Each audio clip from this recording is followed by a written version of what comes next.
بسم الله والحمد لله والصلاة والسلام على أشرف رسول الله وعلى آله وصحبه الفائزين برضا الله أما بعد فأعوذ بالله من الشيطان الرجيم بسم الله الرحمن الرحيم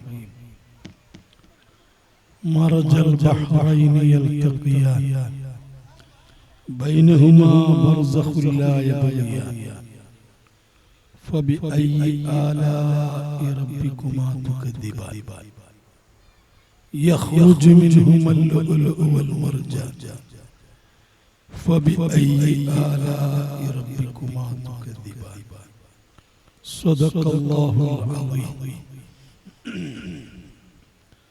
الصلاة والسلام عليك يا سيدنا يا رسول الله خذ بأيدينا قلت حيلتنا أدركنا.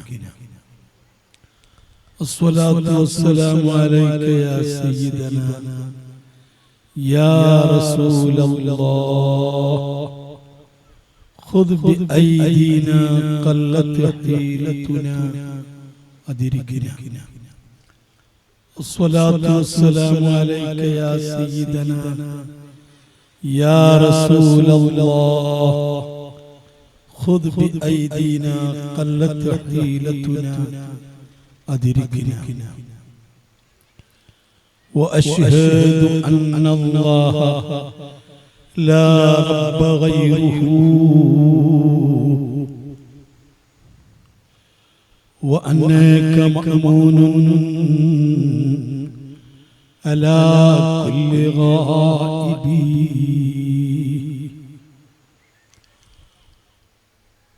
وأنك على المرسلين وسيلة إلى الله ابن الأكرمين الأطائب فكل شفيعا يوم لا ذو شفاعتي بمغن فتلا سواد بن قاربي صلاة وتسليم وأزكى تحيتي على المصطفى المختار خير البرية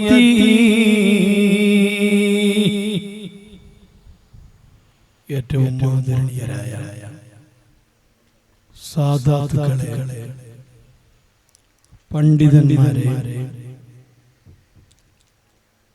മാന്യ മുസ്ലിം സഹോദര സഹോദരികളെ, അല്ലാഹു സുബ്ഹാനഹു വ തആല നാം ഒരുമിച്ച് കൂടിയത് പറയുന്നതും കേൾക്കുന്നതും ഈ മഹത്തായ മജ്‌ലിസിൽ ഇരിക്കുന്നതും സ്വാലിഹായ അമലായി സ്വീകരിക്കുമാറാകട്ടെ.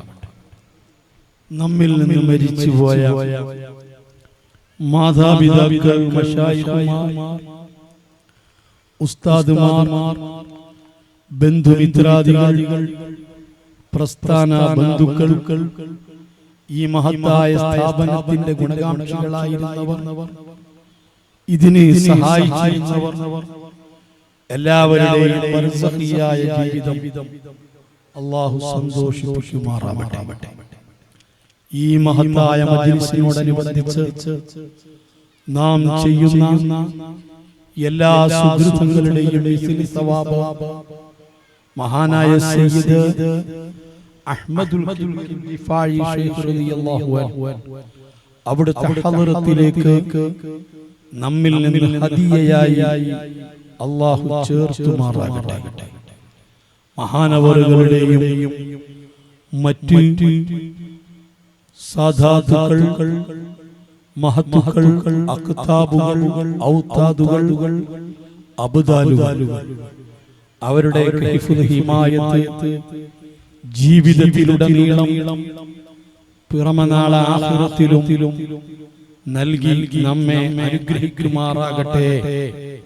ഈ മഹത്തായ മജ്ലിസിൽ ഒത്തുകൂടിയവർ, ഇതിലേക്ക് സഹായങ്ങൾ നൽകിയവർ, ബഹുമാനപ്പെട്ട സയ്യിദ് അവറുകളോട് പല ആവശ്യങ്ങളും പറഞ്ഞു ദുആ ചെയ്യാൻ ഏൽപ്പിച്ചിട്ടുള്ളവർ, നമ്മിൽ നിന്ന് ദുആ പ്രതീക്ഷിക്കുന്നവർ, ഈ മഹത്തായ സ്ഥാപനത്തിനും ഈ സംഗമത്തിനും അധ്വാനിക്കുന്നവർ എല്ലാവരിൽ നിന്നും ദീനിന്റെ ഖിദ്മയായി അല്ലാഹു സ്വീകരിക്കുമാറാകട്ടെ. ആമീൻ യാ റബ്ബൽ ആലമീൻ എന്നാമുഖമായി ദുആ ചെയ്യുകയാണ്.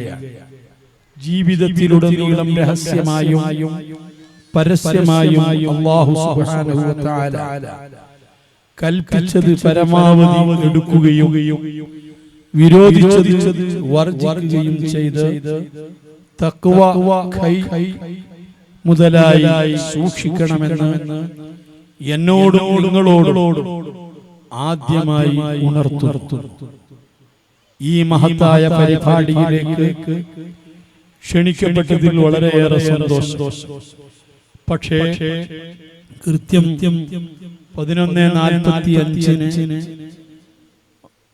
മംഗലാപുരം സിറ്റി റെയിൽവേ സ്റ്റേഷനിൽ നിന്ന് തിരിച്ച് യാത്ര പോകേണ്ടതിനാൽ കൂടുതൽ സമയം എടുക്കാൻ സാധിക്കുകയില്ല.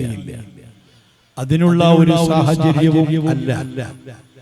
സയ്യിദുമാർ വല്ലതും നിർദ്ദേശിച്ചാൽ, ആവശ്യപ്പെട്ടാൽ പരമാവധി സ്വീകരിക്കുക എന്നതാണ് നമ്മുടെ കടമ. ആ കടമ നിർവഹിക്കുന്നതിന്റെ ഭാഗമായിട്ടാണ് ഇവിടെ എത്തിയിട്ടുള്ളത്. അതുകൊണ്ട് സുദീർഘമായ പ്രഭാഷണം നടത്തുന്നില്ല, അതിന് ഈ സമയത്ത് സാധിക്കുകയുമില്ല. ഒന്ന് രണ്ടു കാര്യങ്ങൾ ഓർമ്മപ്പെടുത്തി ബഹുമാനപ്പെട്ട സയ്യിദ് അവറുകളുടെ ആ നിർദ്ദേശം സ്വീകരിച്ച് ദുആ ചെയ്യാൻ വേണ്ടി വസിയത്ത് ചെയ്ത് പെട്ടെന്ന് അവസാനിപ്പിക്കും എന്ന് ഓർമ്മപ്പെടുത്തുകയാണ്. മഹാനരായ അഷ്റഫുൽ ഖൽഖ് മുത്ത് മുഹമ്മദ് മുസ്തഫ സ്വല്ലല്ലാഹു അലൈഹി വസല്ലമ തങ്ങൾ പറയേണ്ടത് മുഴുവനും പറഞ്ഞു കഴിഞ്ഞു, പഠിപ്പിക്കേണ്ടത് മുഴുവനും പഠിപ്പിച്ചു. പ്രപഞ്ചത്തിന്റെ സൃഷ്ടാവായ അല്ലാഹു സുബ്ഹാനഹു വ തആല അവന്റെ സന്ദേശങ്ങൾ സൃഷ്ടികളാകുന്ന നമ്മിലേക്ക്, മനുഷ്യരിലേക്ക് എത്തിക്കുന്നതിനാണ് മനുഷ്യരിൽ നിന്ന് പ്രവാചകന്മാരെ അയച്ചിട്ടുള്ളത്. ഭൂമിയിൽ മനുഷ്യരാണല്ലോ ഏറ്റവും കൂടുതലായി വിവേകമുള്ളവരിൽപ്പെട്ടത്. അതിനാൽ മനുഷ്യരോട് പറയേണ്ടത് മുഴുവനും, മനുഷ്യന്റെ ജീവിതത്തിൽ സ്വീകരിക്കേണ്ട നിയമങ്ങൾ മുഴുവനും, പാലിക്കേണ്ട കടമകൾ മുഴുവനും പഠിപ്പിക്കുന്നതിനാണ് അല്ലാഹു സുബ്ഹാനഹു വ തആല പ്രവാചകന്മാരെ അയച്ചത്. അതിൽ അവസാനത്തെ പ്രവാചകരാണ് മുത്ത് മുഹമ്മദ് മുസ്തഫ സ്വല്ലല്ലാഹു അലൈഹി വസല്ലമ തങ്ങൾ. നബി സ്വല്ലല്ലാഹു അലൈഹി വസല്ലമ 63 കൊല്ലത്തെ ജീവിതം കൊണ്ട് എല്ലാം പഠിപ്പിച്ചു കഴിഞ്ഞു. ഒന്നുപോലും നബി സ്വല്ലല്ലാഹു അലൈഹി വസല്ലമ പറയേണ്ടത് പറയാതിരുന്നിട്ടില്ല, ബോധ്യപ്പെടുത്തേണ്ടത് ബോധ്യപ്പെടുത്താതിരുന്നിട്ടില്ല. സൃഷ്ടാവായ അല്ലാഹുവിനെ കുറിച്ച് കണ്ണിൽ കാണുന്നത് പോലെ നമുക്ക് ബോധ്യപ്പെടുത്തി തന്നു മുത്തുനബി സ്വല്ലല്ലാഹു അലൈഹി വസല്ലം. 40 വയസ്സ് പൂർത്തിയായ സമയത്ത് അവിടുന്ന് പ്രബോധന പ്രവർത്തനങ്ങൾ തുടങ്ങി. നീണ്ട 13 കൊല്ലം മക്കയിൽ താമസിച്ചു. വീണ്ടും 10 കൊല്ലം മദീനയിൽ നബി സല്ലല്ലാഹു അലൈഹി വസല്ലമ പ്രബോധന പ്രവർത്തനവുമായി കഴിച്ചു. ഈ 23 കൊല്ലത്തെ പ്രബോധനത്തിന്റെ ഭാഗമായി 1,24,000 വരുന്ന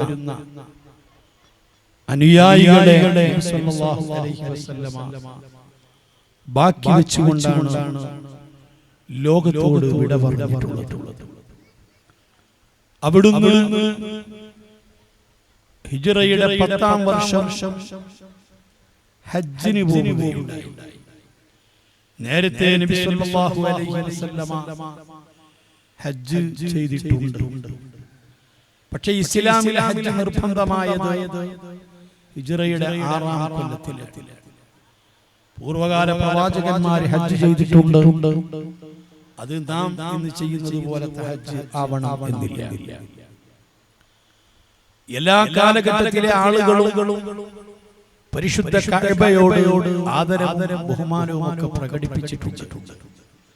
പക്ഷേ ഇസ്ലാമിൽ വ്യവസ്ഥാപിതമായിരിക്കുന്ന ഹജ്ജ് നിർബന്ധമായത് ഹിജ്റയുടെ 6-ാം കൊല്ലത്തിലാണ്.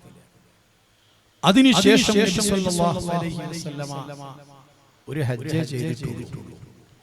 ഇസ്ലാമിൽ എല്ലാ പ്രവർത്തനങ്ങളും ആരാധനകളും നബി സല്ലല്ലാഹു അലൈഹി വസല്ലമ പ്രവർത്തിച്ചു കാണിച്ചു കൊടുക്കുകയാണ് ചെയ്തത്. നിസ്കാരത്തെക്കുറിച്ച് ക്ലാസ് എടുക്കുകയല്ല ചെയ്തത്, നിസ്കരിച്ച് കാണിച്ചു കൊടുക്കുകയാണ് ചെയ്തത്. ഇതുപോലെ ജീവിതം മുഴുവനും നബി സല്ലല്ലാഹു അലൈഹി വസല്ലമ കാണിച്ചു. ആ കാണിച്ചു കൊടുത്തതിൽ നിന്ന് സ്വഹാബത്ത് പഠിച്ചു. അതുകൊണ്ട് തന്നെ ഫബിഅയ്യിഹിം ഇഖ്തദൈതും ഇഖ്തദൈതും, ഈ നബി സല്ലല്ലാഹു അലൈഹി വസല്ലമ തങ്ങളിൽ നിന്ന് കണ്ടുപഠിച്ച സ്വഹാബികളിൽ ഏത് സ്വഹാബിയെ നിങ്ങൾ അനുകരിച്ചാലും പിന്തുടർന്നാലും നിങ്ങൾ നേർവഴിയിൽ എത്തിയവരാണ്. അവരെമ്പാടും ഹദീസ് റിപ്പോർട്ട് ചെയ്തവരാവണമെന്നില്ല, തികഞ്ഞ പണ്ഡിതന്മാരാവണമെന്നില്ല. മുത്തുനബി സല്ലല്ലാഹു അലൈഹി വസല്ലമ തങ്ങളുടെ സ്വഹാബികളിൽ നിന്ന് ഏത് സ്വഹാബിയെ ഒരാൾ പറ്റിയാലും ആ മനുഷ്യൻ സന്മാർഗ്ഗത്തിൽ എത്തിച്ചേരുന്നതാണ്. കാരണം അവർ നബി സല്ലല്ലാഹു അലൈഹി വസല്ലമ തങ്ങളിൽ നിന്ന് കണ്ടുപഠിച്ചവരാണ്. അവസാനം നബി സല്ലല്ലാഹു അലൈഹി വസല്ലമ തങ്ങൾ പഠിപ്പിച്ച ഒരു കർമ്മമാണ് ഹജ്ജ്. അത് ഹിജ്റയുടെ 10-ാം വർഷം ദുൽഹജ്ജ് മാസം തങ്ങള് ഹജ്ജിന് പുറപ്പെടുകയാണ്. വിളംബരം ചെയ്തു. അപ്പോഴേക്കും പല നാടുകളിലേക്ക് സ്വഹാബാക്കളെ ഇസ്ലാമിക പ്രബോധനത്തിന് വേണ്ടി തങ്ങൾ അയച്ചിരുന്നു. അവർക്കൊക്കെ മെസ്സേജ് കൊടുത്തു. പലരും നബി സല്ലല്ലാഹു അലൈഹി വസല്ലമ തങ്ങളോട് കൂടെയുള്ള ഹജ്ജിന് പങ്കെടുക്കാൻ വേണ്ടി മക്കയിലെത്തി. അങ്ങനെ നബി സല്ലല്ലാഹു അലൈഹി വസല്ലമ തങ്ങൾ പറഞ്ഞു, ഖുദൂ അന്നി മനാസിക്കക്കും, ഹജ്ജ് കർമ്മങ്ങൾ നിങ്ങൾ എന്നിൽ നിന്ന് പഠിച്ചു.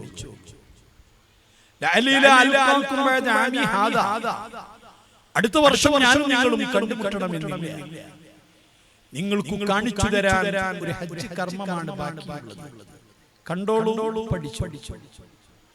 നബി സല്ലല്ലാഹു അലൈഹി വസല്ലമ തങ്ങൾ ആ ഹജ്ജത്തുൽ വദാ എന്ന് പറയപ്പെടുന്ന ഹജ്ജ്, അതിൽ ഹജ്ജിന്റെ ഏറ്റവും പ്രധാനപ്പെട്ട ഒരു ഫർളാണല്ലോ തവാഫ്.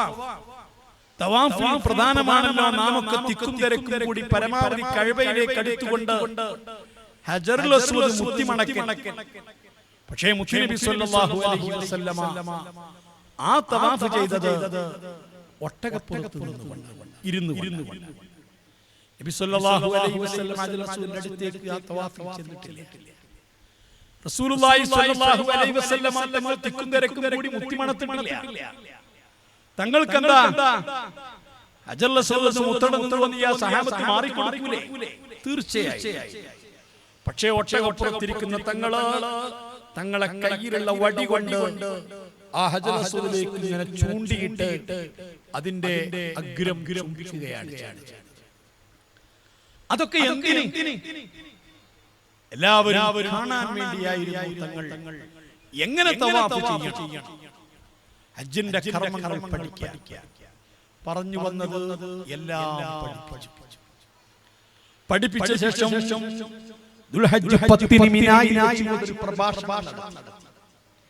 ആ പ്രഭാഷണം ലോകത്ത് ഖിയാമത്ത് നാൾ വരേക്കുമുള്ള മനുഷ്യർക്ക് മാനവികതയുടെയും അതുപോലെ സർവ സംസ്കാരങ്ങളുടെയും എല്ലാം ഉൾക്കൊള്ളുന്ന ഒരു പ്രസംഗമായി. ആ പ്രസംഗത്തിൽ തങ്ങൾ അത് പറയാനായി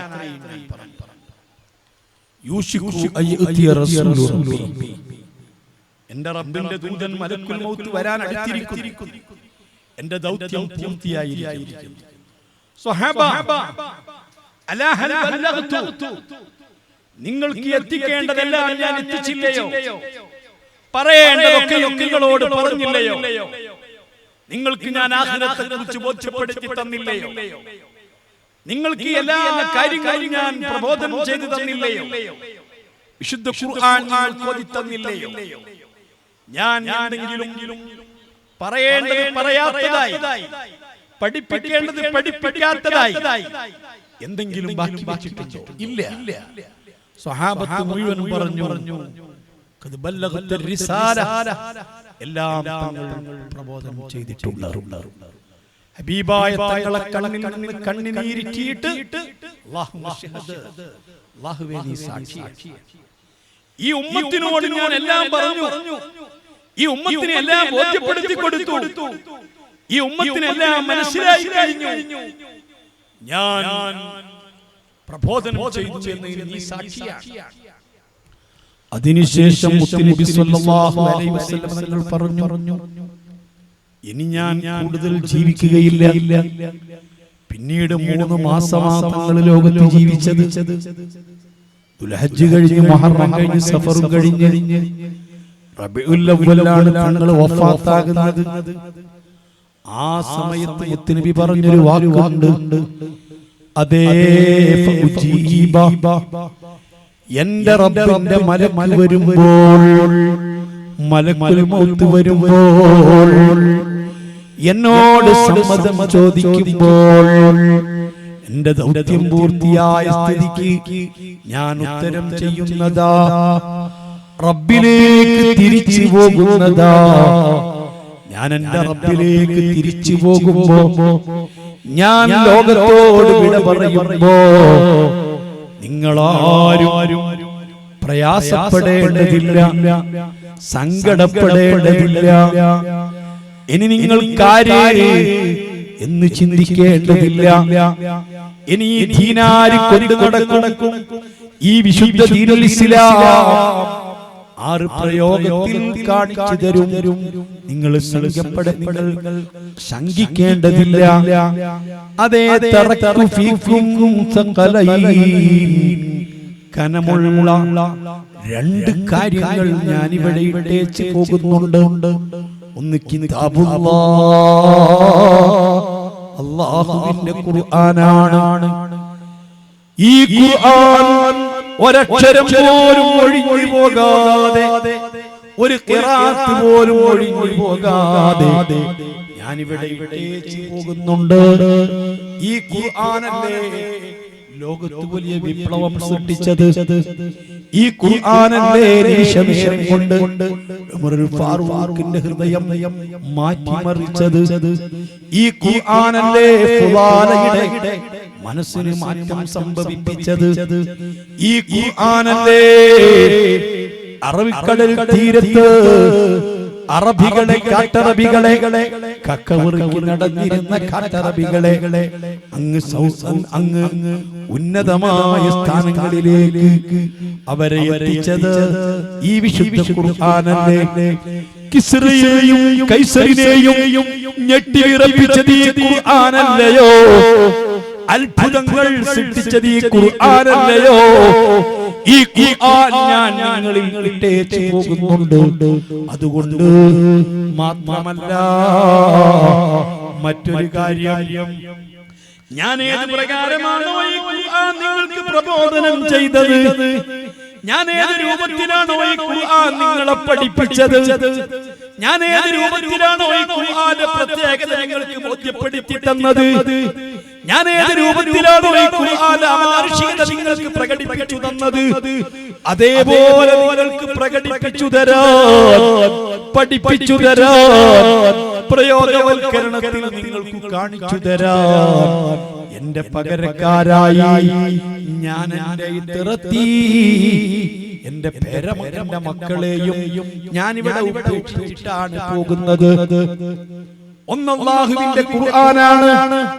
ഈ ഖുർആൻ എങ്ങനെ പഠിക്കണം, ഇതെങ്ങനെ പഠിപ്പിക്കണം, ഇതെങ്ങനെ പ്രയോഗവൽക്കരിക്കണം, ഈ ഖുർആനിന്റെ സവിശേഷത ആളുകൾക്ക് എങ്ങനെ ബോധ്യപ്പെടുത്തി കൊടുക്കണം, ഈ ഖുർആനിലേക്ക് ആളുകളെ എങ്ങനെ ക്ഷണിക്കണം, ഈ ഖുർആൻ ഏത് രൂപത്തിൽ ഉപയോഗപ്പെടുത്തണം എന്ന് നിങ്ങൾക്ക് മനസ്സിലാക്കി തരാൻ എന്റെ പകരക്കാരായി എന്റെ മക്കളെയും ഞാൻ ഇവിടെ ഉപേക്ഷിക്കുന്നുണ്ട്. വഴിത്തിറത്തി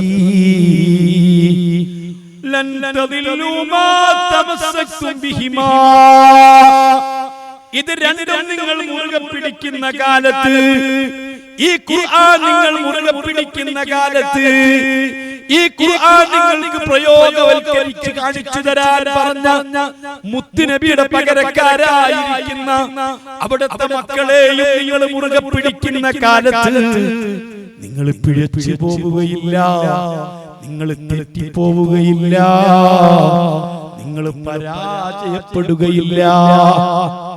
അല്ലാഹുവിന്റെ റസൂലിന്റെ മക്കള് ആരാണ്? മുത്തുനബിന്റെ മക്കൾ. അത് മാത്രമാണ് ഞാൻ നിങ്ങളോട് പറയുന്നത്.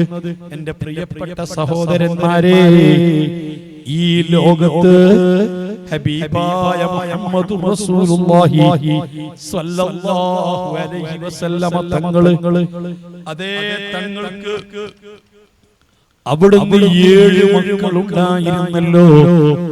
4 പെൺകുട്ടികളും 3 ആൺകുട്ടികളും തങ്ങൾക്ക് പിറന്നിട്ടുണ്ട്. ഖദീജ ബീവി റളിയല്ലാഹു അൻഹയാണ് മുത്തുനബിയുടെ 6 മക്കളെയും പ്രസവിച്ചത്. ഈ 6 മക്കളിൽ 5 മക്കളും അല്ലാഹുവിന്റെ റസൂലിന്റെ നബുവത്തിന്റെ മുൻപാണ്, അഥവാ പ്രബോധന 40 വയസ്സിന്റെ മുമ്പാണ്. ഈ റസൂലുള്ളാഹി സ്വല്ലല്ലാഹു അലൈഹി വസല്ലം തങ്ങളുടെ ആദ്യത്തെ മകനാകുന്ന ഖാസിം തങ്ങൾ റളിയല്ലാഹു അൻഹു, ആ ഖാസിമിലേക്ക് ചേർത്തുകൊണ്ട് മുത്തുനബിക്ക് അബുൽ ഖാസിം സ്വല്ലല്ലാഹു അലൈഹി വസല്ലം എന്ന് പേര് വിളിക്കാറുണ്ട്.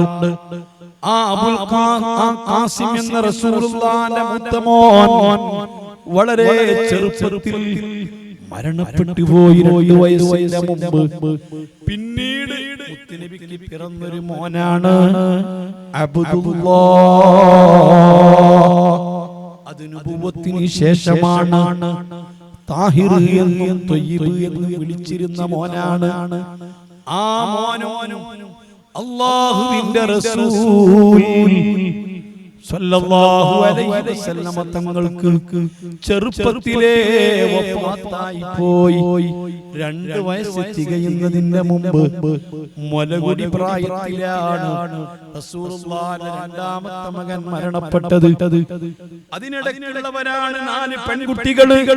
ബഹുമാനപ്പെട്ട ബീബി സൈനബ, മഹദിയായ ഉമ്മു കുൽസൂം, ബീബി റുഖിയ, ബീബി ഫാത്തിമ.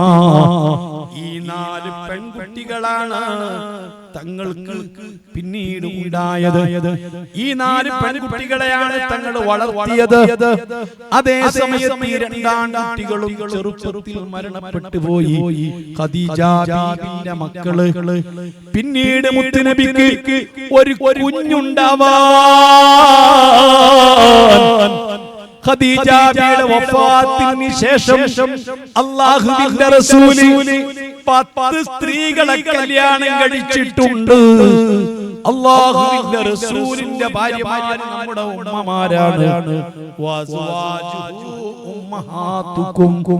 മുഅ്മിനീങ്ങളെ ഉമ്മമാരാണ്. ഈ 10 സ്ത്രീകൾക്കും ബഹുമാനപ്പെട്ട മുത്തുനബിയിൽ നിന്ന് മക്കളുണ്ടായിട്ടില്ല. എത്ര താല്പര്യമുണ്ടായിരുന്നു മക്കളുണ്ടാവാൻ. നമ്മിൽപ്പെട്ട പല സഹോദരിമാർക്കും സഹോദരങ്ങൾക്കും ഒരു കുഞ്ഞിന്റെ കുഞ്ഞിക്കാല് കാണാൻ എന്തൊരാഗ്രഹമാണ്. ആയിഷ ബീവിക്ക് എന്തൊരാഗ്രഹം ഉണ്ടായിരുന്നു. ഹഫ്സ ബീവിക്ക് എത്ര താല്പര്യമുണ്ടായിരുന്നു. ഉമ്മു സലമ ബീവിക്ക് എത്ര ആഗ്രഹമുണ്ടായിരുന്നു. അങ്ങനെ തുടങ്ങിയിട്ട് സൗദാ ബീവി ഉൾപ്പെടെ തീരെ കല്യാണം കഴിക്കപ്പെടാത്ത കന്യക പെണ്ണായിരുന്ന ആയിഷ ബീവിക്ക് ഒരു കുഞ്ഞുണ്ടാവാൻ ഹഫ്സ ബീവിക്ക് അങ്ങനെ താല്പര്യമുണ്ട്. എല്ലാ ഭാര്യമാർക്കും താല്പര്യമുണ്ട്. മുത്തുനബിയുടെ ഒരു കുഞ്ഞിന് ജന്മം നൽകാൻ. പക്ഷേ സാധിച്ചില്ല. ഈ 10 സ്ത്രീകൾക്കും മുത്തുനബിയിൽ നിന്ന് മക്കളുണ്ടായിട്ടില്ല. പിന്നീട് മുത്തുനബിക്ക് ഒരു മോനുണ്ടായിട്ടുണ്ട്, ഇബ്രാഹിം റളിയല്ലാഹു അൻഹു. അത് അല്ലാഹുവിന്റെ റസൂലിന് മുക്കൗക്ക് ചക്രവർത്തി കൊടുത്തയച്ചിരിക്കുന്ന ഒരു പെണ്ണുണ്ട്, മഹദി ബീവി, മരിയത്തുൽ ഖിബ്തിയ. ആ മരിയ ബീവിയെ മുക്കൗക്ക് ചക്രവർത്തി മുത്തുനബിക്ക് ദാനമായി ഹദിയയായി കൊടുത്തയച്ച പെണ്ണും പിള്ളയായ എന്തൊരു സൗന്ദര്യവതിയാ മിസ്രി പെണ്ണാ. ബഹുമാനപ്പെട്ട സിരീൻ ബീവി റളിയല്ലാഹു അൻഹാ, മരിയ ബീവി റളിയല്ലാഹു അൻഹാ രണ്ടുപേരും ജേഷ്ഠത്തിയും അനുജത്തിയുമാണ്. രണ്ടുപേരെയും മുത്തുനബിക്ക് കൊടുത്തയച്ചതാണ്. ഒരു കോമറുകയെയും മുത്തുനബിക്ക് കൊടുത്തയച്ചതാണ്. വിലപിടിപ്പുള്ള മുത്തുകളും ഒരുപാട് നാണയങ്ങളും ബഹുമാനപ്പെട്ട അഷ്റഫുൽ ഖൽഖ് സ്വല്ലല്ലാഹു അലൈഹി വസല്ലം തങ്ങൾക്ക് വേണ്ടി മാമൂർ എന്ന അടിമയുൾപ്പെടെ ബഹുമാനപ്പെട്ട മുക്കൗഖിസ് ചക്രവർത്തി മുത്തുനബിക്ക് കൊടുത്തയച്ചതാണ്. ബഹുമാനപ്പെട്ട മരിയ ബീവി മക്ക മദീനയിൽ വരുമ്പോൾ 13 വയസ്സ് പ്രായമുള്ള ബഹുമാനപ്പെട്ട മരിയ ബീവി, ആ മരിയ ബീവിയെ നബി സല്ലല്ലാഹു അലൈഹി വസല്ലം തങ്ങൾ തന്നെ ഉടമപ്പെടുത്തുന്നു. അതേ സമയത്ത് തന്റെ ജേഷ്ഠത്തിയാകുന്ന ബഹുമാനപ്പെട്ട സിരീൻ ബീവി റളിയല്ലാഹു അൻഹാ, ആ നസ്രീൻ എന്ന് പറയുന്ന ബഹുമാനപ്പെട്ട മരിയത്തിന്റെ ജേഷ്ഠത്തിയെ അല്ലാഹുവിന്റെ റസൂൽ കൊടുത്തതാർക്കാണെന്ന് അറിയുമോ? അതും അറിയണം. ഹബീബായ തങ്ങളെ പറ്റി എപ്പോഴും മദ്ഹ് പറയുന്ന ഹസ്സാൻ ഇബ്നു സാബിത്ത് റളിയല്ലാഹു അൻഹു, അഷ്റഫുൽ ഖൽഖ് മുത്തുനബി സല്ലല്ലാഹു അലൈഹി വസല്ലം തങ്ങളുടെ പ്രിയപ്പെട്ട ഭാര്യയായ ആയിഷ ബീവിയെ കുറിച്ച്, സഫ്വാൻ ഇബ്നു മുഅത്തിൽ റളിയല്ലാഹു അൻഹു തങ്ങളെ കുറിച്ച്, ഈ 2 സ്വഹാബിയാത്തിനെ പറ്റി ആയിഷ ബീവിയോട് ചേർത്തിക്കൊണ്ട് പെഞ്ചല് പറഞ്ഞു പരത്തി. ആ മുനാഫിക്കീങ്ങൾ പറഞ്ഞു പരത്തിയപ്പോൾ ബഹുമാനപ്പെട്ട ആയിഷ ബീവിയെ 40ഓളം ദിവസം മുത്തു മുഹമ്മദ് മുസ്തഫ അതേ ജനകീയ കോടതിയിലെ ആളുകൾക്ക് ബോധ്യപ്പെടാൻ വേണ്ടി സ്വന്തം ഭാര്യന്റെ കാര്യത്തിൽ വിട്ടുവീഴ്ച ചെയ്തു എന്ന് തോന്നാതിരിക്കാൻ വേണ്ടി ബഹുമാനപ്പെട്ട ആയിഷാ ബീവിയെ വീട്ടിലേക്ക് പറഞ്ഞു വിട്ട് അവസാനം വിശുദ്ധ ഖുർആനിലെ സൂറത്തുൻ നൂറിലെ 18 ആയത്തുകളിൽ കൂടി ആയിഷാ ബീവിന്റെ നിരപരാധിത്വം ഖുർആൻ തെളിയിച്ചിരിക്കുകയാണ്. അതിന് അല്ലാഹു ബഹുമാനപ്പെട്ട ആയിഷാ ബീവിയെ കുറിച്ച് പറഞ്ഞവർക്ക് മുഴുവനും അതാണ് 80 അടി വീതം അടിക്കണമെന്ന് ഫജിലിദു കുല്ല വാഹിദിൻ 80 അടി അടിക്കണം. അങ്ങനെ ഓരോരുത്തരും 80 അടി അടിക്കണമെന്ന് ഖുർആൻ കൽപ്പിച്ചപ്പോൾ അതിൽ പെട്ടുപോയൊരു സ്വഹാബിയാണ് മഹാനായ ഹസ്സാൻ ഇബ്നു സാബിത്ത് റളിയല്ലാഹു അൻഹു. ഹസ്സാൻ ഇബ്നു സാബിത്ത് തങ്ങളെ മുത്തുനബി സല്ലല്ലാഹു അലൈഹി വസല്ലമ ആയിഷാ ബീവിയെ കുറിച്ച് ആരോപണം ഉന്നയിച്ചതിൽ അറിയാതെ പെട്ടുപോയതിന്റെ പേരിൽ 80 അടി അടിക്കുകയാണ്. അതിന്റെ പിറ്റേ ദിവസമാണ് ബഹുമാനപ്പെട്ട അഷ്റഫുൽ ഖൽഖ് തങ്ങൾക്ക് ഈ നസ്രീൻ ബീവിയെ ബഹുമാനപ്പെട്ട മുഖൗഖിസ് ചക്രവർത്തി കൊടുത്തയക്കുന്നത്. ഇതാർക്ക് കൊടുക്കണം, ഏത് രാജാവിന് കൊടുക്കണം, ഏത് പ്രമുഖന് കൊടുക്കണം. അത്രയ്ക്കും സുന്ദരിയാണ് നസ്രീൻ ബീവി. ആ നസ്രീൻ ബീവിയെ ബഹുമാനപ്പെട്ട മുത്തുനബി കൊടുത്തത് മഹാനരായ ഹസ്സാൻ ഇബ്നു സാബിത്ത് തങ്ങൾക്കാ. നേതാവിനെ തനിക്കെതിരെ അച്ചടക്ക നടപടി സ്വീകരിച്ചതിന്റെ പേരിൽ തന്നെ 80 അടി അടിച്ചതിന്റെ പേരിൽ ബഹുമാനപ്പെട്ട ഹസ്സാൻ തങ്ങൾക്ക് പരാതിയില്ല. ഒരു തൂണിന്റെ മറവിൽ നിന്നുകൊണ്ട് മുത്തുനബിയെ ഇങ്ങനെ നോക്കി സന്തോഷിക്കുകയാണ്. അപ്പോഴാണ് സന്തോഷിച്ചുകൊണ്ട് പാടുകയാണ് വജ്മല മിൻക ലം തറകതു ഐനി വശന മിൻക ലം തലിൽ നിസാഉ. എന്തൊരു മുഖമാ, തങ്ങളെക്കാൾ ഭംഗിയുള്ള ഒരാളെയും ഒരു ഉമ്മയും പ്രസവിച്ചിട്ടില്ല. ഒരു കണ്ണിന്റെ കണ്ണി ഇന്നുവരെ തങ്ങളെ പോലെ സൗന്ദര്യമുള്ള ഒരാളെ കണ്ടിട്ടില്ല. ഈ വരികൾ പാടിയിട്ട് പുഞ്ചിരിക്കുന്ന ഹസ്സാൻ തങ്ങളെ കണ്ടപ്പോൾ ഹസ്സാൻ വിളിച്ചുകൊണ്ട് നസ്രീൻ ബീവിയെ കൊടുക്കുന്നു. ബഹുമാനപ്പെട്ട മരിയ ബീവിയെ ഒരു കൊല്ലക്കാലം ബഹുമാനപ്പെട്ട അഷ്റഫുൽ ഖൽഖ് സ്വല്ലല്ലാഹു അലൈഹി വസല്ലമ വേറെ താമസിപ്പിക്കുകയാണ്. മുത്തുനബിയുടെ 10 ഭാര്യമാരിൽ സങ്കടങ്ങളുണ്ട്. ഞാൻ ആ ചരിത്രമൊന്നും പറയുന്നില്ല. ആ മരിയ ബീവിയിൽ ബഹുമാനപ്പെട്ട തങ്ങൾക്ക് ജനിച്ച ഒരു മോനാണ് ഇബ്രാഹിം. ഇബ്രാഹിം എന്ന മകൻ ബഹുമാനപ്പെട്ട മരിയ ബീവിക്ക് ജനിച്ചതാണ്. ആ മരിയ ബീവി പ്രസവം എടുത്തപ്പോൾ ഹബീബായ തങ്ങളെ അവാനിയിൽ മദീനയിൽ വീടുണ്ടാക്കിയിട്ട് അല്ലാഹുവിന്റെ റസൂൽ മദീന പള്ളിയിൽ നിന്ന് ലീവ് എടുത്ത് ബഹുമാനപ്പെട്ട മരിയ ബീവിന്റെ പ്രസവാനന്തര ശുശ്രൂഷയ്ക്ക് സമാധാനത്തിന് വേണ്ടി കൂടെ താമസിച്ചതാണ്. ആ കുഞ്ഞും ഏറിയ കാലം നിലനിന്നില്ല. 18 മാസമായപ്പോൾ മുത്തുനബിയുടെ മകൻ ഇബ്രാഹിം എന്നവരും മരണപ്പെട്ടു പോയി. അപ്പോൾ ഖാസിം എന്നവർ മരണപ്പെട്ടു പോയി, അബ്ദുല്ലാ എന്നവർ മരണപ്പെട്ടു പോയി, ഇബ്രാഹിം എന്നവർ മരണപ്പെട്ടു പോയി. പിന്നെ മുത്തുനബിക്ക് ഉള്ളത് 4 പെൺകുട്ടികളാണ്. ഈ 4 പെൺകുട്ടികളിൽ മൂത്ത മകൾ സൈനബ ബീവിയാണ്. സൈനബ ബീവിയെ കല്യാണം കഴിച്ചതോ അബുൽ ആസ് ഇബ്നു റബീഅയാണ്.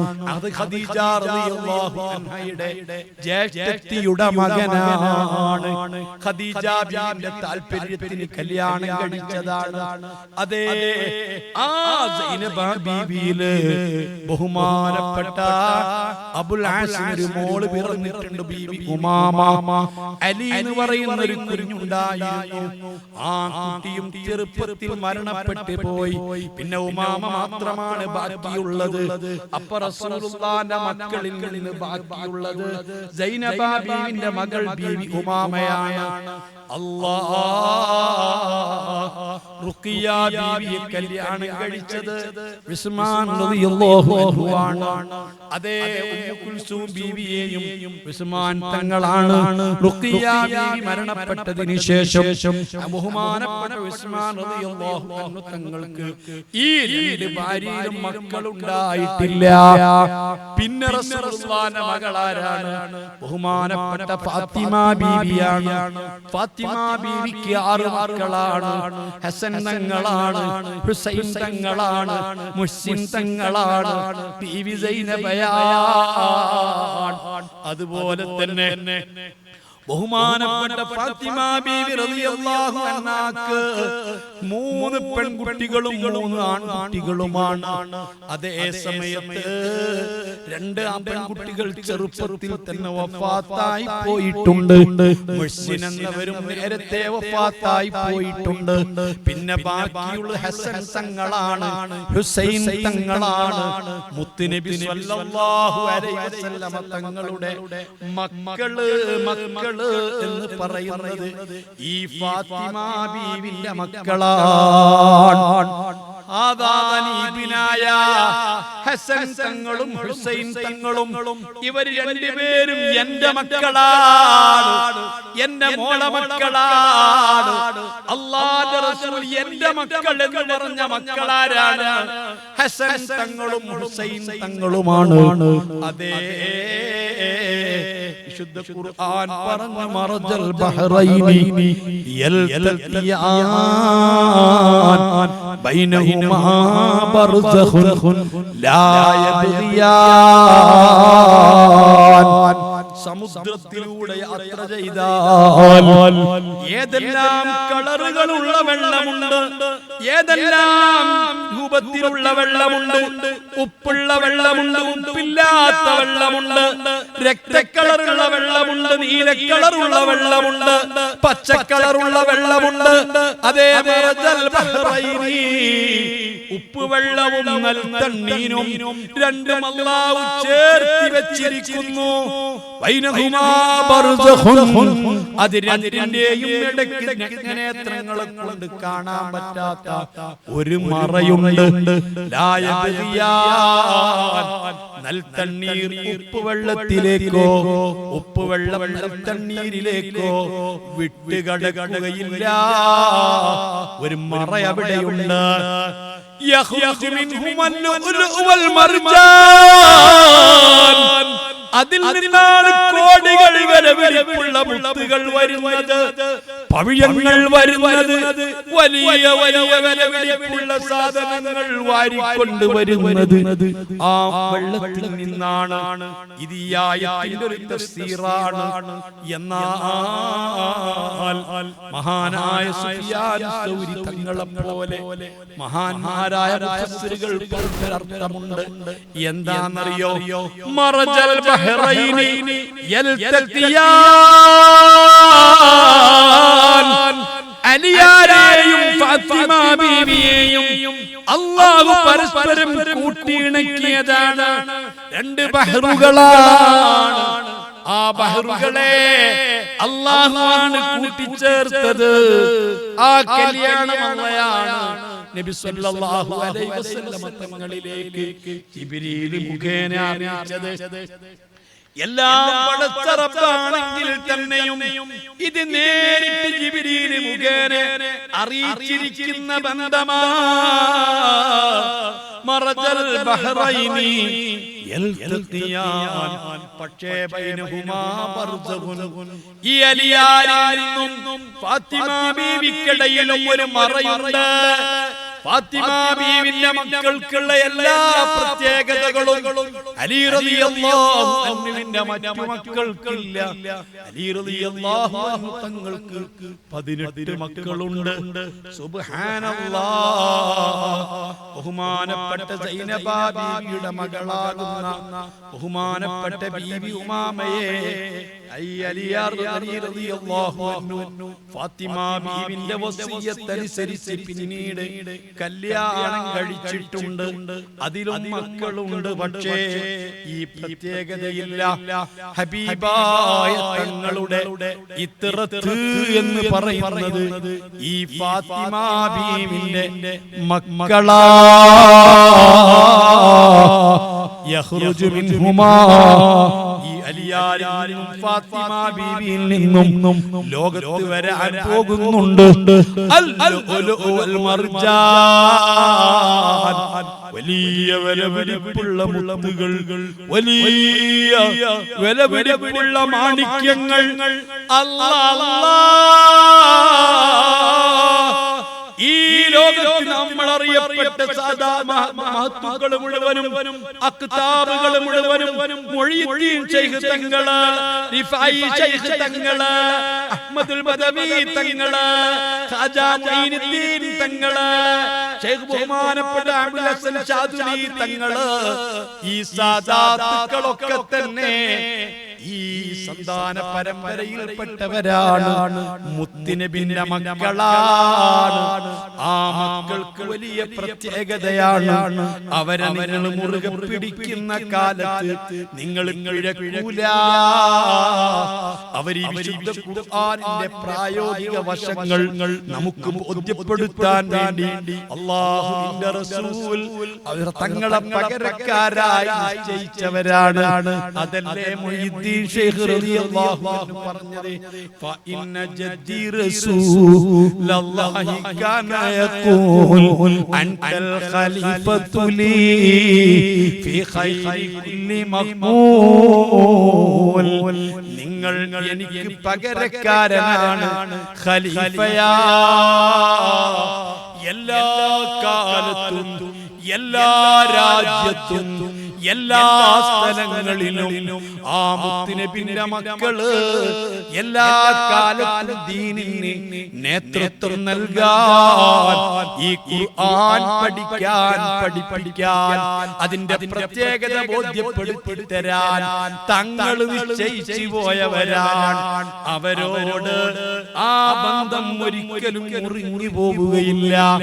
ഓർത്തു നോക്കൂ, ബഹുമാനപ്പെട്ട സയ്യിദുനാ ഉമർ ഇബ്നുൽ ഖത്താബ്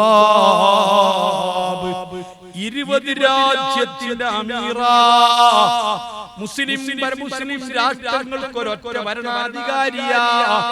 ലോകത്തിലുള്ള മൊത്തം മുസ്ലിമീങ്ങൾക്ക് അന്നൊരൊറ്റ അമീറുൽ മുഅ്മിനീനാ.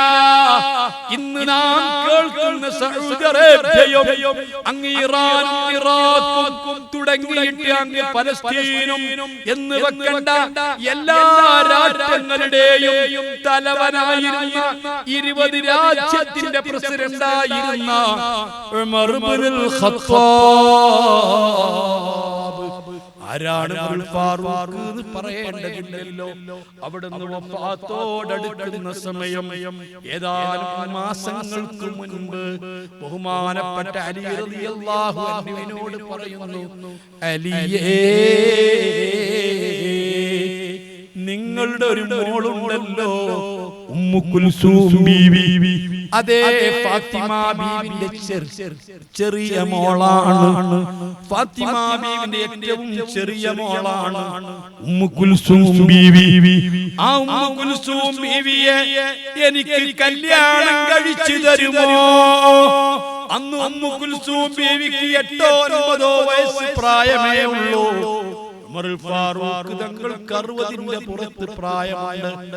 60 വയസ്സിൽ കൂടുതൽ പ്രായമായ ഉമർ ഫാറൂഖ് അലിയായ തങ്ങളോട് ചോദിക്കുന്നു, നിങ്ങളെ മകൾ ഉമ്മു കുൽസൂമിനെ എനിക്കൊന്ന് കല്യാണം കഴിച്ചു തരുമോ? മഹാനരായ അലിയായ ചോദിച്ചു, തങ്ങളെ, എന്റെ മോള് വളരെ ചെറുതല്ലേ, ഈ ചെറിയ മകളെ കല്യാണം കഴിക്കുന്നത് കൊണ്ട് നിങ്ങൾക്കൊരു ഖിദ്മ പ്രതീക്ഷിക്കാൻ പറ്റില്ലല്ലോ, പിന്നെ എന്തിനാണ്?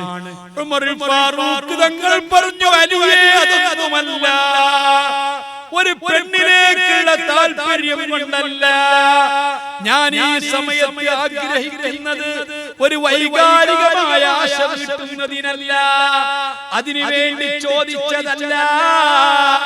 എന്റെ പ്രിയപ്പെട്ട മുത്ത് മുഹമ്മദ് മുസ്തഫ സ്വല്ലല്ലാഹു അലൈഹി വസല്ലമ തങ്ങൾ പറഞ്ഞത് ഞാൻ കേട്ടിട്ടുണ്ട്. അലിയേ കുല്ലു ഹസബിൻ വനസബിൻ മുൻകത്യോൻ, എല്ലാ കുടുംബ ബന്ധങ്ങളും എല്ലാ കെട്ട് ബന്ധങ്ങളും ഖിയാമത്ത് നാളിൽ മുറിഞ്ഞു പോകും. സൂറന്ന കാഹളത്തിൽ അനൗൺസ്മെന്റ് മുഴങ്ങിയാൽ പിന്നെ രക്തബന്ധങ്ങളില്ല, പിന്നെ കെട്ടുബന്ധങ്ങളില്ല. അതുകൊണ്ട് എല്ലാ ബന്ധങ്ങളും മുറിഞ്ഞു പോകും. ഇല്ലാ ഹസബി വനസബി, എന്റെ ബന്ധമൊഴിച്ച് എന്റെ രക്തബന്ധവും എന്റെ കുടുംബ ബന്ധവും എന്നോടുള്ള കെട്ടുബന്ധവും അത് മുറിഞ്ഞു പോവുകയില്ല. ഈ പാവപ്പെട്ട ഉമറിന് നാളെ രക്ഷപ്പെടാൻ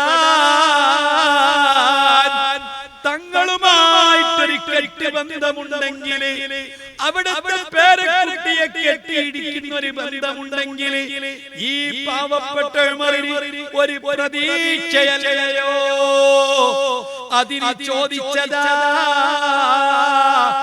ഉമറുൽ ഫാറൂഖ് തങ്ങൾക്ക് അലിയാരി തങ്ങള് തന്റെ പൊന്നുമോൾ ഉമ്മുൽ കുൽസൂമിനെ കെട്ടിച്ചു കൊടുത്തതാ. ആഖിർ സമാനിലെ മക്കളെ, ഈ സാദാത്തുക്കള്, ഈ മുത്തുനബിയുടെ മക്കള്, അവരോടുള്ള ബന്ധമുണ്ടായാൽ അത് മുറിയൂല. അത് തങ്ങളുമായിട്ടുള്ള ബന്ധമാ, അത് തങ്ങളോടുള്ള അടുപ്പമാ, അത് തങ്ങളെ തിരിച്ചറിയല, അത് തങ്ങളെ ആദരിക്കല, അത് തങ്ങളെ സ്നേഹിക്കല. നിങ്ങൾക്ക് കേൾക്കണോ? അതുകൊണ്ട് തന്നെ അഹ്ലു ബൈത്തിനെ പോലെ, മുത്തുനബിയുടെ മക്കളെ പോലെ ദീനീ രംഗത്ത് പീഡനങ്ങളും പ്രയാസങ്ങളും പരീക്ഷണങ്ങളും അനുഭവിച്ചവർ ലോകത്ത് വേറെയില്ല. മുഹമ്മദുർ റസൂലുള്ളാഹി സ്വല്ലല്ലാഹു അലൈഹി വസല്ലം തങ്ങളുടെ മക്കൾ, അവർക്കാ ഇത്റത്തുൻ നബി, അവർക്കാ ദുരിയാത്തുൻ നബി റസൂലുള്ളാഹി സ്വല്ലല്ലാഹു അലൈഹി വസല്ലം തങ്ങളുടെ മക്കൾ എന്ന് പറയുന്നത്. ആ മക്കൾ നിങ്ങൾക്കറിയോ? ഞാൻ നിർത്തുകയാ. റസൂലുള്ളാഹി സ്വല്ലല്ലാഹു അലൈഹി വസല്ലം തങ്ങളുടെ മക്കൾ ഞാനിപ്പോൾ പോരുമ്പോൾ കാറിൽ ഇങ്ങനെ ചോദിച്ച്, ഞാന് ഒരു 10-35 വർഷം 40ഓളം വർഷമായി ഈ കർണാടകയിൽ വയലിന് വരാൻ 40 വർഷത്തോളായി കർണാടകയിൽ പല സ്ഥലത്തും അല്ലാഹു സുബ്ഹാനഹു വ തആലയുടെ അപാരമായ ഫദ്ല് കൊണ്ട്, തൗഫീഖ് കൊണ്ട് ഇങ്ങനെ ഒരുപാട് സ്ഥലത്ത് വന്നിട്ട് അപ്പൊ ഞാൻ ചോദിച്ചു, എല്ലാ പ്രാവശ്യം വരുന്ന ഇങ്ങനെ ഈ ബിസി റോഡ് ഇങ്ങനെ ഇങ്ങോട്ടാ, അതിനങ്ങനെ നേരെ അങ്ങോട്ട് പോലെ.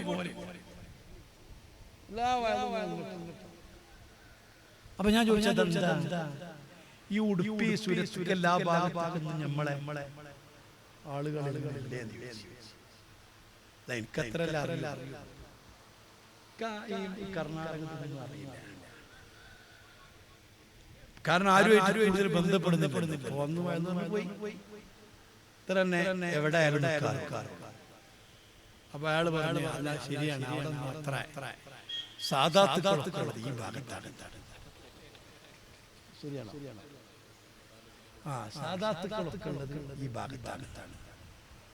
സാദാത്തുക്കൾ തന്നെ ആ ലോകത്ത് നിലനിൽക്കുന്നത്. അവർക്ക് നിലനിർത്താൻ പറ്റില്ല, കാരണം അവരെ മുസ്ലിമിന്റെ പകരക്കാരാ. അള്ളാന്റെ റസൂൽ അവരെ ഏൽപ്പിച്ചതാ, നമ്മോട് അവിടെ ഫോളോ ചെയ്യാൻ പറഞ്ഞതാ. അതുകൊണ്ടാണ് ഈ ഭാഗത്തിൽ ഒക്കെ ഈ റോഡ് മാത്രമേ അറിയാം. അല്ലാഹു സുബ്ഹാനഹു വ തആല എല്ലാവർക്കും ഖൈർ നൽകുമാറാകട്ടെ. നിങ്ങൾ ഓർത്തു നോക്കൂ, മുത്തുനബി സല്ലല്ലാഹു അലൈഹി വസല്ലം മഹാനായ അഹ്മദ് കബീർ ഗിഫായി ശൈഖ് റളിയല്ലാഹു അൻഹു, ഗിഫായി ശൈഖ് റളിയല്ലാഹു അൻഹുവിന്റെ ആണ്ട് അനുസ്മരണമായതുകൊണ്ട് എമ്പാടും പറഞ്ഞിട്ടുണ്ടാകും എന്ന് മനസ്സിലാക്കിയ ഞാനത് പറയാതിരുന്നു. അഹ്മദ് കബീർ ഗിഫായി ശൈഖ് റളിയല്ലാഹു അൻഹു അവര് മുത്തുനബിന്റെ സന്താന പരമ്പരയിൽപ്പെട്ടവരാ. തങ്ങളാ മുഹ്യിദ്ദീൻ ശൈഖ് റളിയല്ലാഹു അൻഹു തങ്ങളാ. ഹസനിയും ഹുസൈനിയുമാണ്. ഹസൻ തങ്ങളെ മോനുമാണ്, ഹുസൈൻ തങ്ങളെ മോനുമാണ്.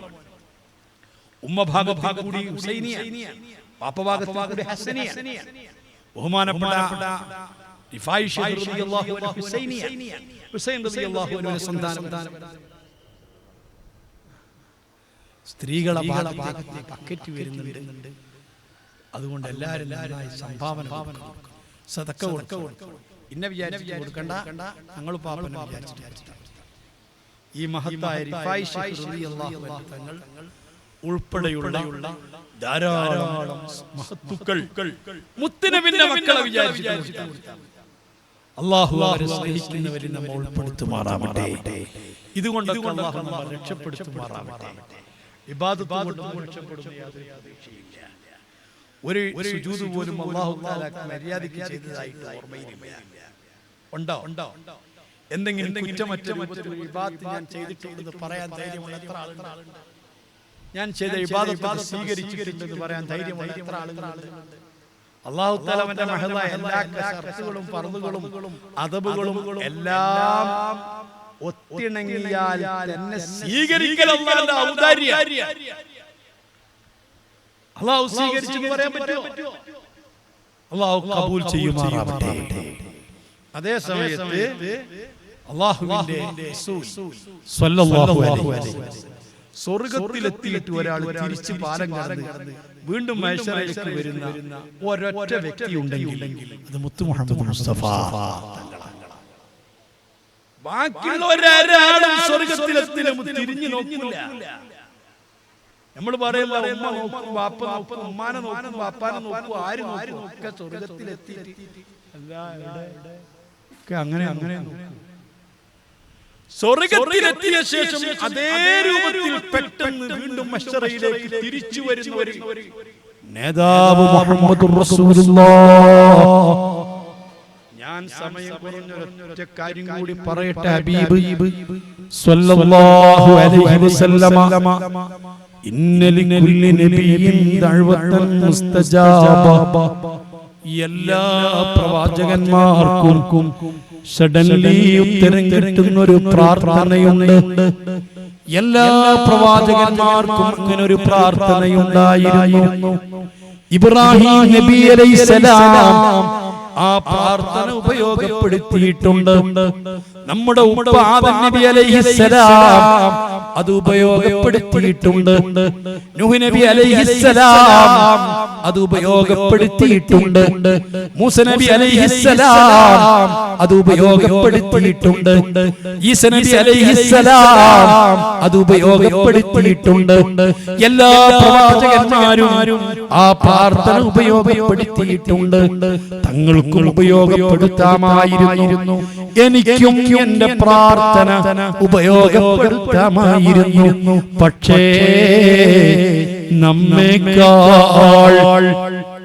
നമ്മേക്കാൾ നമ്മുടെ മാതാപിതാക്കളെക്കാൾ ലോകത്തെ സർവ്വരേക്കാളും നാം രക്ഷപ്പെടണം എന്നാഗ്രഹിച്ച മുത്ത് നബി അവിടുന്ന് ആ പ്രാർത്ഥന ഉപയോഗപ്പെടുത്തിയില്ല.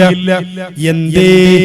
പൊട്ടിക്കരഞ്ഞുകൊണ്ടിരിക്കുന്ന റസൂലിന്റെ സമീപത്തേക്ക് അലിയാരി തങ്ങൾ കടന്നു വരുന്നു. ചോദിച്ചു, കരയുന്നതെന്തിനാ? ഒന്നുമല്ല, ജിബ്രീൽ പോയേ ഉള്ളൂ. ജിബ്രീൽ ഇവിടെ വന്നിരുന്നു.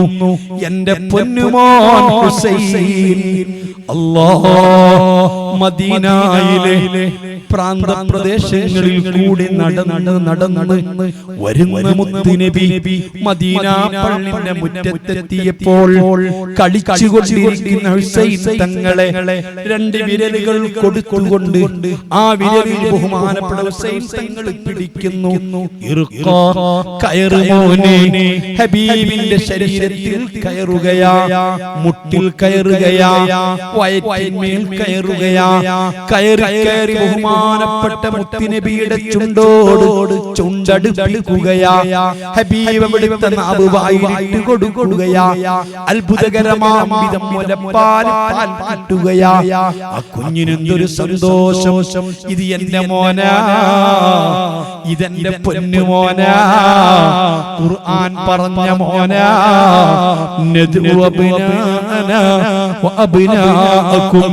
ഞാൻ എന്റെ മക്കളെ വിളിക്കാം, നിങ്ങൾ നിങ്ങളെ മക്കളെ വിളിച്ചോളൂ എന്ന് പറഞ്ഞപ്പോൾ തങ്ങൾ വിളിച്ച മക്കളാരാ? ഈ ഹസൻ തങ്ങളാ, ഈ ഹുസൈൻ തങ്ങളാ. അതേ, ആ പൊന്നുമോൻ ഹുസൈൻ തങ്ങളെ യൂഫ്രട്ടീസിന്റെ തീരത്ത് അതേ വെളിച്ചത്തിന്റെ ശത്രുക്കൾ, അതേ രാഷ്ട്രീയ കോമരങ്ങൾ, ഭൗതിക താല്പര്യങ്ങൾക്ക് വേണ്ടി അധികാരം കൈയടക്കി വെച്ചിരുന്നവർ, അധികാരത്തിന്റെ ഹുങ്കാരം കൊണ്ട് എന്റെ പൊന്നുമോനെ അതാ യൂഫ്രട്ടീസിന്റെ തീരത്ത് നിഷ്കരുണം കൊല്ലുകയാ. എന്റെ പൊന്നുമോന്റെ ചുടുചോര ആ മണൽത്തരികളിൽ വീഴുകയാ. ആ മണൽത്തരി എന്റെ പൊന്നുമോന്റെ രക്തം കൊണ്ട് ചെഞ്ചായമായുകയാ. ഈ മൺതരി ജിബ്രീൽ കൊണ്ടുവന്ന് തന്നതാ. ഈ മൺതരി സൂക്ഷിച്ചു വെക്കാൻ ബഹുമാനപ്പെട്ട മുത്തുനബി ഉമ്മു സലമ ബീവിയെ ഏൽപ്പിച്ചതാ. എന്നാണോ ഈ മൺതരികൾ ചുകന്നു കാണുന്നത്, അന്ന് എന്റെ മോൻ കൊല്ലപ്പെട്ടിരിക്കും. ബഹുമാനപ്പെട്ട അബ്ദുല്ലാഹ് ഇബ്നു ഉമർ തങ്ങൾ പറയുന്നു, ഹിജ്റ 61-ാം കൊല്ലം മുഹറം മാസം 10-ാം തീയതി വെള്ളിയാഴ്ച 11 മണിക്ക് ഞാനൊരു തൈലൂലത്തിന്റെ ഉറക്കമുറങ്ങി. ഞാനൊന്ന് ഞെട്ടി എഴുന്നേറ്റു. ഹബീബിനെ കണ്ടതാ. അവിടുത്തെ മുഖം വല്ലാത്ത ദുഃഖത്തിലാ, വല്ലാത്ത സങ്കടത്തിലാ. തങ്ങൾക്ക് ഒരു ദുർഗമാ, ഒരിക്കലും അതുപോലത്തെ ഒരു മ്ലാനതയുള്ള മുഖം താൻ കണ്ടിട്ടില്ല. ഞാൻ ഉമ്മു സലമ ബീവിയോട് ചെന്ന് ചോദിച്ചപ്പോൾ ആ കുപ്പിക്കകത്ത മൺതരികള് അല്ലാഹ് ചുവന്നിരിക്കുകയാ. ബഹുമാനപ്പെട്ട ഹുസൈൻ തങ്ങളെ നിഷ്കരുണം കൊന്നതാ. അല്ലാഹ് ആ സംഭവം പറയാമോ? ഞാനത് വിവരിക്കുന്നില്ല, വിവരിക്കാൻ ടൈമില്ല. ബഹുമാനപ്പെട്ട ഖുറത്ത് ഇബ്നു ഖൈസ് റളിയല്ലാഹു അൻഹു അനസ് ഇബ്നു മാലിക്കിനോട് മദീനയിൽ വന്നുകൊണ്ട് പറയുന്നു, ബഹുമാനപ്പെട്ട മുത്തുനബിന്റെ മക്കളിൽ നിന്ന് അതേ ഹുസൈൻ തങ്ങൾക്ക് 8 മക്കളുണ്ടായിരുന്നു. ബഹുമാനപ്പെട്ട ഹസൻ തങ്ങൾക്കും 14 മക്കളുണ്ടായിരുന്നു. ആ മക്കളുടെ കൂട്ടത്തിൽ നിന്ന് അല്ലാഹ് ബഹുമാനപ്പെട്ട അഹ്ലുൽ ബൈത്തിന്റെ പരമ്പരയിൽപ്പെട്ട ബഹുമാനപ്പെട്ട ഫാത്തിമ ബീവിന്റെ മക്കളിൽപ്പെട്ട 23 പേരെയും അന്നവിടെ നിഷ്കരണം ചെയ്യപ്പെട്ടിട്ടുണ്ട്.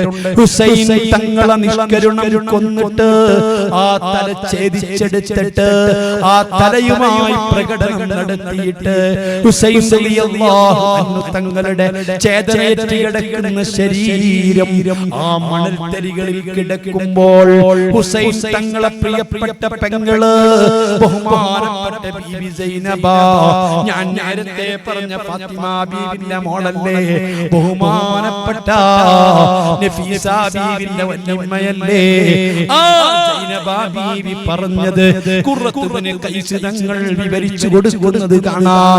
അനസ് തങ്ങളോട് വാ മുഹമ്മദാ വാ മുഹമ്മദാ അല്ലാഹുവിന്റെ റസൂലേ മുത്തുനബിയേ വൽ ഹുസൈനു മുഅമ്മലും ബിൽദിമാ മുക്കത്തലും ബിൽദിമാ ബഹുമാനപ്പെട്ട ഹുസൈൻ റളിയല്ലാഹു അൻഹു കർബലയുടെ തീരത്ത് ചേതനയറ്റി കിടക്കുന്നു, രക്തം പുരണ്ട് കിടക്കുന്നു. ബനാതുകസബായ അവിടുത്തെ പെൺകുട്ടികൾ മുഴുവനും മുത്തുനബിയേ തടവുകാരായി പിടിക്കപ്പെട്ടിരിക്കുന്നു. തസ്ഫീ അലൈഹാ റിഹുസ്വബാ തെക്കൻ കാറ്റുകൾ ആ ചേതനയറ്റി കിടക്കുന്ന ശരീരത്തിൽ കൂടി അതാ പാറുന്നു. മന്ദമാരുതൻ അടിച്ചു വീശുന്നു. സുബ്ഹാനല്ലാഹ്. യൂഫ്രട്ടീസിലേക്ക് ചൂണ്ടിക്കാണിച്ചിട്ട് ഹുസൈൻ തങ്ങളെന്ന് പറഞ്ഞു, കണ്ടില്ലേ യൂഫ്രട്ടീസ് നദിയിൽ നിന്ന് പന്നികളും നായകളും പല ജീവികളും ഇഷ്ടം പോലെ വെള്ളം കുടിക്കുന്നു. ഈ ലോകം മുഴുവൻ പടക്കാൻ കാരണക്കാരനായ ഹബീബ് റസൂലുള്ളാഹ്, നിങ്ങൾക്ക് അധികാരം മുഴുവൻ കിട്ടാൻ കാരണക്കാരൻ ഈ മുത്തുനബിയല്ലേ? കിസ്റയും കൈസറും എന്നിവക്കണ്ട ലോകരാജ്യങ്ങളും മുഴുവൻ നിങ്ങളുടെ അധീനതയിൽ വരാൻ ഹേതുകമായത് ഈ മുത്തുനബിയല്ലേ? ഈ മുത്തുനബിന്റെ പവറല്ലേ? ആ മുത്തുനബി വരുന്നതിന്റെ മുമ്പ് നിങ്ങൾക്ക് വല്ല മേൽവിലാസമുണ്ടോ? നിങ്ങൾക്ക് വല്ല പേരുണ്ടോ? പെരുമയുണ്ടോ? സംസ്കാരമുണ്ടോ? സ്വാധീനമുണ്ടോ?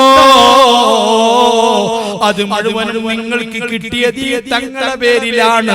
ആ തങ്ങളെ പ്രിയപ്പെട്ട മക്കൾക്ക് ഒരു തുള്ളി ദാഹജലം തരൂലേ എന്ന് ചോദിച്ച സമയത്ത് കരഞ്ഞുകൊണ്ടിരിക്കുന്ന കുഞ്ഞിന്റെ വായിലേക്ക് അമ്പെയ്തുകൊണ്ട് കൊലപ്പെടുത്തിയതാ. ഇതാണ് മുത്തുനബിന്റെ മക്കളെ പോലെ ദീനീ രംഗത്ത് പ്രയാസങ്ങൾ അനുഭവിച്ചിട്ടുള്ള, ത്യാഗങ്ങൾ അനുഭവിച്ചിട്ടുള്ള, സഹിച്ചിട്ടുള്ള ഒരു വിഭാഗമില്ല. അതുകൊണ്ട് ഇത്തരത്തി എന്റെ മക്കളാ, അവരെ നിങ്ങൾ ഫോളോ ചെയ്തോളൂ, അവരെ നിങ്ങൾ ആദരിച്ചോളൂ, അവരെ നിങ്ങൾ സ്വീകരിച്ചോളൂ, അവരോട് നിങ്ങൾ അടുത്തോളൂ. അവർ വിശുദ്ധ ഖുർആനിന്റെ പ്രത്യേകത നിങ്ങൾക്ക് ബോധ്യപ്പെടുത്തി തരുന്നതാ. അർഹമുർ റഹീമീനായ അൽ മലിക്കുൽ ജബ്ബാറായ സർവ്വാധിനാഥനായ അല്ലാഹു അഹ്ലു ബൈത്തിന്റെ തണലിലായി, സാദാത്തിന്റെ തണലിലായി, മുത്തുനബിന്റെ പേരമക്കളെ തണലിലായി ദീനീ ഖിദ്മത്ത് നമുക്ക് തൗഫീഖ് ഏറ്റി തരട്ടെ. നിഅമത്തുകൾ നിലനിർത്തി തരട്ടെ, ആഫിയത്ത് നിലനിർത്തി തരട്ടെ, ഇസ്സത്ത് നിലനിർത്തി തരട്ടെ.